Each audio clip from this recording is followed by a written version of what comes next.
Hello everyone and welcome back to another Mr. Chris video. We're going to go up against level 80 to 99 of Parking Adventures.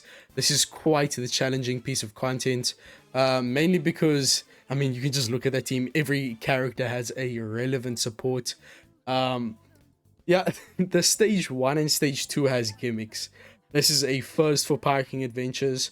It means you have to plan your team around the first stage having threshold and also getting a stack of hunger on stage 2. You could just stall a turn to get rid of the threshold, but for the hunger, you can't really ignore that. You need to either have a way to generate recovery or similar orbs, or to have a character on your team to reduce hunger with a potential ability. On this team is going to be Luffy. So I'm actually going to show you guys two other teams in another video that are going to be using the Nami and Otama Yamato as friend captains. But this video is mainly for the people who don't have access to those friend captains. Maybe because you don't have a lot of friends who pull. I know even I have a ton of whales on my friend list, but I still don't have many of the Nami and Otama Yamato friend captains. So this team is going to be running double 6+ Zoro. And we have a lot of support happening here. We have a lot of different things happening with crewmate abilities. We have Shirahoshi there, who's going to be giving us a full board of rainbow orbs at the start of the quest, which we will try to maintain for the third and fourth stage. Then we also have the support or crewmate ability of Sanji and Frankie. They do need to be limit break expanded, so they reduce a turn of paralysis. If you don't have that, you could also use the whale shark ship to reduce 1 turn of extra paralysis. There is 6 turns of paralysis on the final stage. Shirahoshi gets around 5 of those with her special, so we need one extra turn. Mihawk solos the 4th stage with his special, getting around special rewind and enemy damage reduction, also giving us an orb boost. Luffy's there for the hunger stack reduction. He's the only character who's going to have type advantage on the final stage. And then additionally, he's also going to give us an orb boost throughout the entire quest. We have Zoro there as a captain. He's a great booster, but also has amazing wave clear, allowing us to ignore the first and second stages, which are very annoying. Brook is kind of unnecessary, but he helps us maintain the rainbow orb on the second stage. Komurasaki and Hakuba are both there for chain boosts, and the Mr. 3 support is just to make sure that Luffy is ready without any stall. We have the Odin and Roger support on Mihawk, great for an attack boost on the final stage and very important for damage, so make sure you have that. Alongside the orb boost from Luffy will allow us to handle the final stage even with not such good orbs. But let's get straight into the quest. Of course, no ship is required.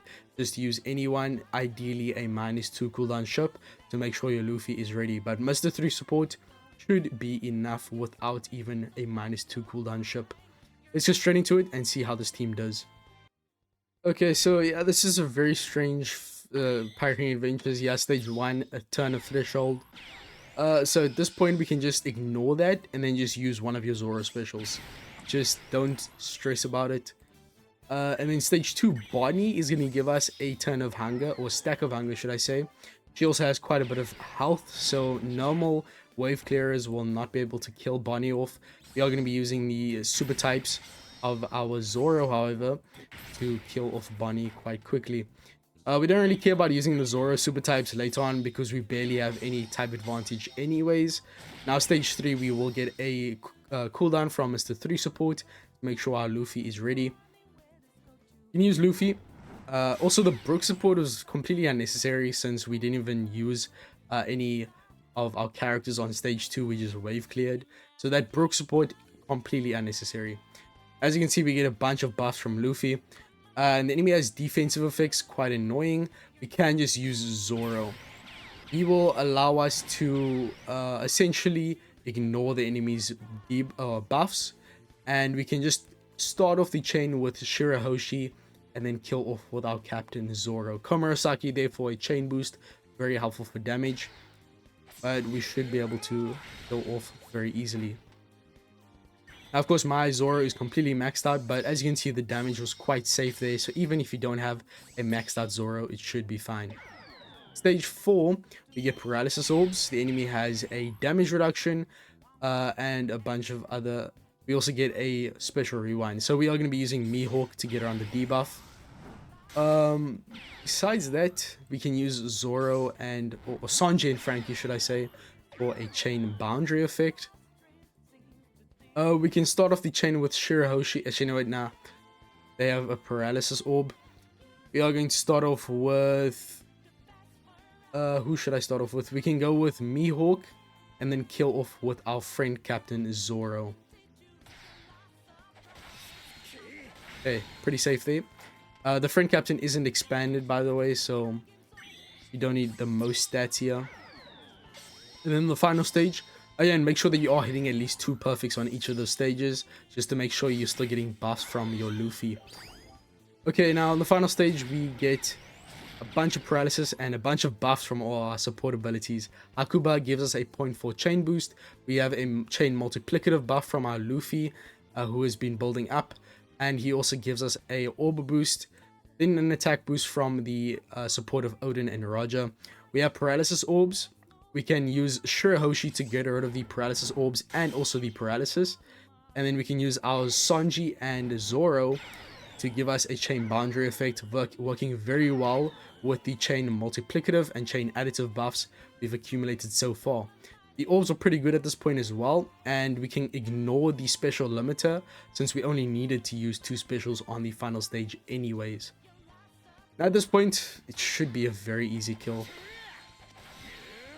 Yeah, so this is going towards the end of the level 80 to 99 increment. This is, I think, level 96, and the damage is very easy. You still have Luffy to use there, so I'm quite happy with this team. Ask me if you need replacements. But there's not too many inaccessible characters on this team, in my opinion. But I know a lot of people still have random odd units missing. So ask me down below. The damage is quite safe, so I don't think you need a Zoro that is leveled them up broken or expanded, nor 150. So thank you guys for watching. I'll see you in the next one. I will come out later on today when the reset happens with the friend captain Nami and friend captain Yamato Otama teams. Honestly, if you use them as a friend captain, it's so much easier. Zoro is just really good for his wave clearing abilities and also giving us the ability to negate enemy buffs, handling stage 3 just by himself.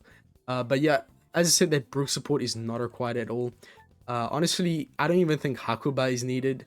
Komurasaki, if you have your Zoro leveled up, then she shouldn't really be needed either. So really, the only support I'd say is needed is going to be Odin and Roger, just to give you a attack boost, which is quite a considerable increase in your damage.